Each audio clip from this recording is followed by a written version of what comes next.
Hi friends, welcome to my channel. আজকে আমি তোমাদের দেখাবো কিভাবে এই ব্যাগের মধ্যে চেন ও কাপড় লাগাতে হয়। আমি এই ধরনের ব্যাগ এবং কিভাবে এর মধ্যে হাতল লাগাতে হয় দুটো আলাদা আলাদা ভিডিও বানিয়ে আমি আমার চ্যানেলে আপলোড করেছি। তোমরা চাইলে সেটি দেখতে পারো, আমি নিচে ডেসক্রিপশান বক্সে লিঙ্কটা দিয়ে দেবো। ভিডিওটি সম্পূর্ণ দেখো, আর যদি ভালো লাগে তাহলে চ্যানেলটিকে লাইক, শেয়ার এবং সাবস্ক্রাইব করে দিও। আমি এখানে খুব সহজভাবে ব্যাগের মধ্যে চেন এবং কাপড় লাগানোর চেষ্টা করেছি যাতে তোমরা সবাই বুঝতে পারো। তো চলো ভিডিওটি শুরু করা যাক। আমি এখানে ব্যাগটা বসিয়ে কেটে নিয়েছি কাপড়টাকে।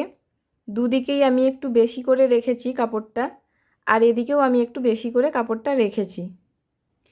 এই কাপড়টা এইভাবে ডবল পার্টে আছে। প্রথমে আমি কাপড়টা এইভাবে মুড়ে নেব। একবার মুড়েছি, তারপর আবার একবার মুড়ব। এইভাবে এবার আমি এগুলো পিন দিয়ে আটকে নেব যাতে না সেলাইয়ের সময় অসুবিধে হয়।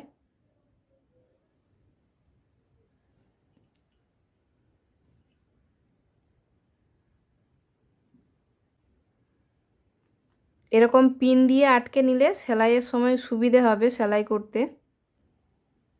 এইভাবে পুরোটা আমি পিন দিয়ে আটকে নেব।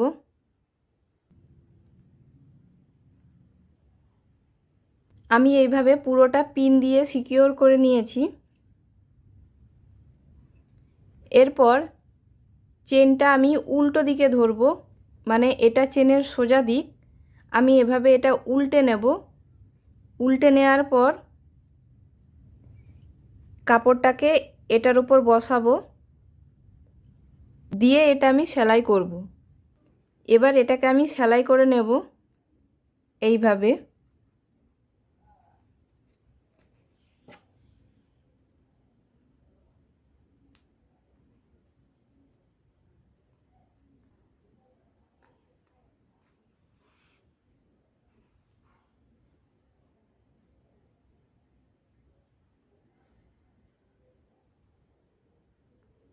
আমি এরকমভাবে সেলাইটা করতে থাকবো পুরোটা।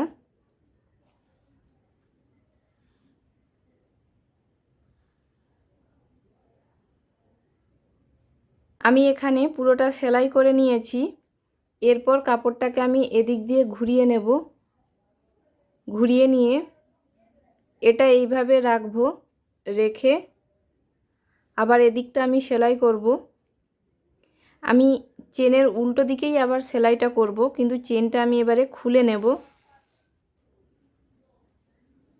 তাহলে সেলাই করতে সুবিধা হবে। এরপর আমি এইভাবে কাপড়টা মুড়ব। মুড়ে পরের পাটটা আমি চেনের উপরেই রাখব এইভাবে। এটাকে আমি চেনের সাথেই পিনটা দিয়ে সিকিওর করব এইভাবে। ওই জন্য আমি চেনটা খুলে নিয়েছি, তাতে পিনটা আটকাতে সুবিধে হবে।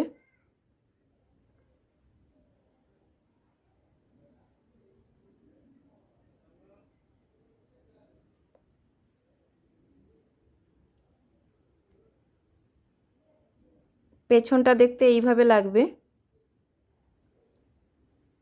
এভাবে আমি পুরোটাই করে নেব। পিন দিয়ে আটকে নেব ফার্স্ট। আমি পুরোটা পিন দিয়ে আটকে নিয়েছি। এরপর আমি সেলাই করে নেব এইভাবে।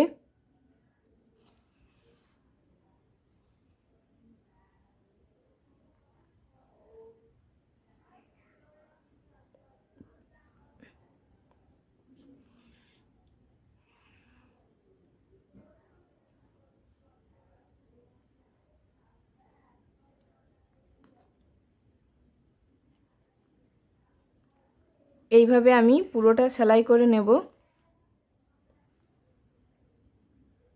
আমি এখানে পুরোটা সেলাই করে নিয়েছি। এবার এটাকে আমি এইভাবে ঘুরিয়ে নেব, মানে সোজা দিকে করে নেব।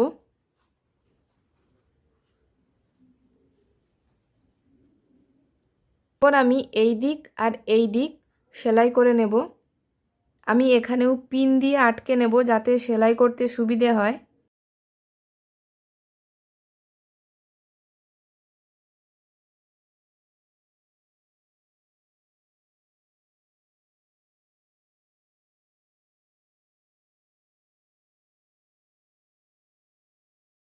আমি এটা সেলাই করব এইভাবে।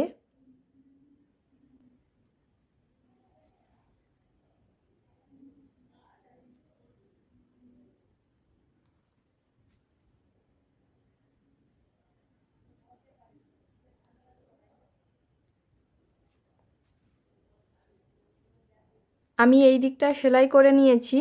এখানে আমি চেনের উপরেও সেলাইটা করেছি এইভাবে। এরপর আমি এদিকটা ঠিক একই রকমভাবে সেলাই করে নেব।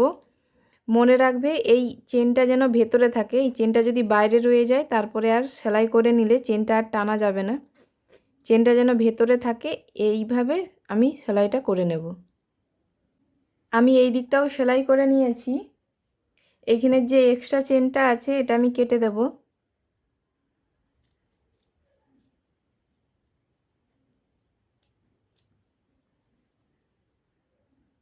এরপর আমি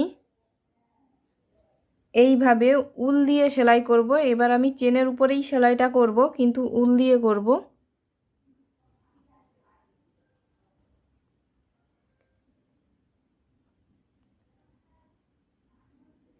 বেশি বড় বড় করব না, আবার বেশি ছোটও করব না, মোটামুটি সাইজের একটা করব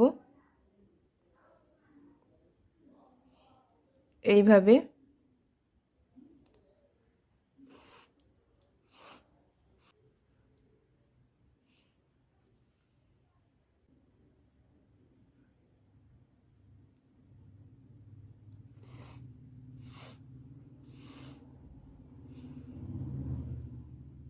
আমি এটা পুরোটা এইভাবে সেলাই করে নিয়েছি উল দিয়ে।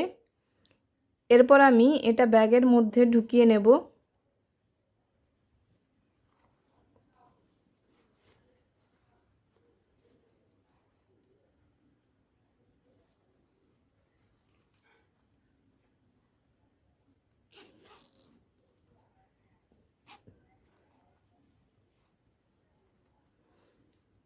এরপর এখানেও আমি পিন দিয়ে সিকিউর করে নেব।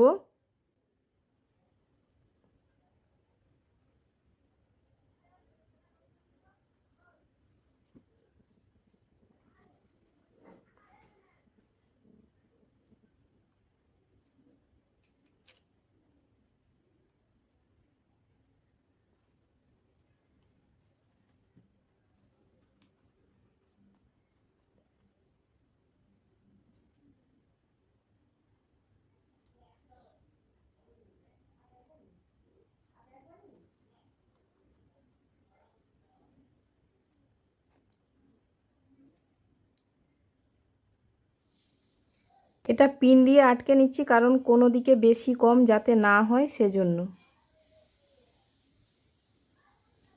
এরপর আমি আবার এই লাইট পিঙ্ক কালারটা দেব, সেজন্য একটা স্লিপ নট করে নিয়েছি। এই যে এখানে যে আমি হাফ ডবল ক্রুশে করেছি, এটা চেনের মধ্য দিয়ে, যে কোনো চেনের মধ্য দিয়ে, আর এখানের যে সেলাইটা আছে এটার মধ্য দিয়ে কাঠিটাকে নিয়ে আসব, উলটাকে বের করে আনব। তারপর আবার আমি এই দুটো ঘরের মধ্য দিয়ে উলটাকে বের করে আনব। ঠিক একই রকমভাবে আবার আমি হাফ ডবল ক্রুশে করতে থাকব, এটার চেনের মধ্য দিয়ে আর এই যে সেলাইটা করেছি এটার মধ্য দিয়ে হাফ ডবল ক্রুশে। আমি এখানে একই সেলাইয়ের মধ্যে দুটো করে হাফ ডবল ক্রুশে করব। এখানে একটা চেনের মধ্য দিয়ে আর এখানে একটা সেলাইয়ের মধ্য দিয়ে হাফ ডবল ক্রুশে, আবার পরের যে ডবল ক্রুশেটা আছে ওটার চেনের মধ্য দিয়ে নেব, কিন্তু ওই আগের যে সেলাইটা আছে ওটার মধ্য দিয়েই করব, কারণ সেলাইগুলো খুব বড় বড় আছে। এইভাবে আমি করব। আবার হাফ ডবল ক্রুশে পরের চেনের মধ্য দিয়ে আর সেলাইটার মধ্য দিয়ে,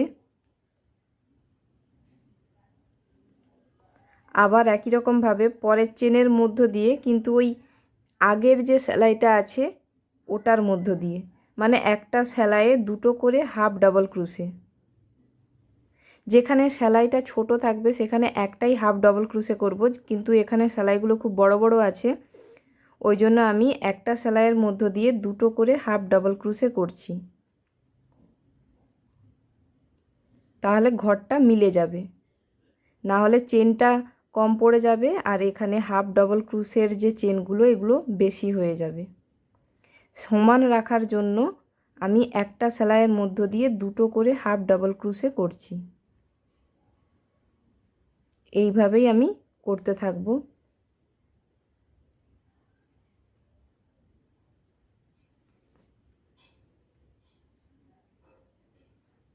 এইভাবে আমি পুরো লাইনটা কমপ্লিট করে নেব। আমি এখানে পুরো লাইনটা হাফ ডাবল ক্রোশে করে কমপ্লিট করে নিয়েছি। এরপর আমি এখানে স্লিপ স্টিচ করব, তারপর একটা চেন করব, তারপর এই একই জায়গাতে একটা সিঙ্গেল ক্রোশে করব। এরপর আমি প্রত্যেকটা হাফ ডাবল ক্রোশের যে চেনটা আছে ওটার মধ্য দিয়ে একটা করে সিঙ্গেল ক্রোশে করতে থাকব। এইভাবে আমি পুরো লাইনটা কমপ্লিট করে নিয়ে তারপরে দেখাচ্ছি। আমি এখানে সিঙ্গেল ক্রোশে করে পুরো লাইনটা কমপ্লিট করে নিয়েছি আর এখানে আমি স্লিপ স্টিচ করে লাইনটা বন্ধ করে দিয়েছি। এটা এইভাবে দেখতে লাগবে।